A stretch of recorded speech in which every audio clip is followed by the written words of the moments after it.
নাজমুল হোসেন শান্ত। হ্যাঁ, এই মানুষটাকে নিয়ে একটা সময় কতই না সমালোচনা করতো, পরিবার পর্যন্ত ছাড়ে নাই তার।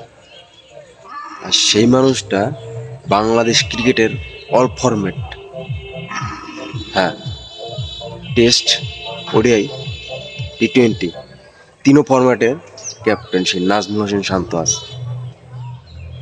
চেষ্টা থাকলে সব কিছু সম্ভব।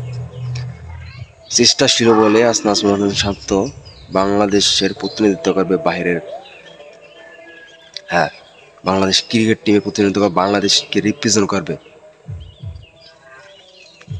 সমালোচনা না করে নিজের চেষ্টা করুন। খেলা, একটা প্লেয়ার কখনো চায় না সে খারাপ খেলুক, সবাই চায় ভালো খেলুক।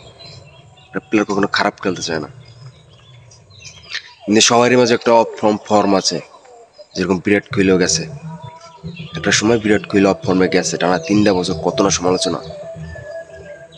বিরাট কোহলির যদি কোনো ফ্যান থাকে, এই ফ্যানের মধ্যে আমি একজন, সবসময় বিরাট কোহলি নিয়ে তখন ফেসবুকে সাপোর্ট দিচ্ছি, ফেসবুকে স্টারে দিচ্ছি। হয়তো সেটা বিরাট কোহলির কাছে যায় না, আমার যে বন্ধু বান্ধব যারা বিরাট কোহলি নিয়ে সমালোচনা করছে তাদের কাছে ঠিক গেছে, তাদের জবটা দেওয়ার জন্য দিচ্ছি। আর সেই জবটা আমার রাখার জন্য বিরাট কোহলি দিচ্ছে, সেটা ব্যাটে। ঠিক সেই রকমই নাজমুল হোসেন শান্ত ফিরছে, আর বাংলাদেশ অল ফরম্যাট ক্যাপ্টেন। অভিনন্দন নাজমুল হোসেন শান্ত।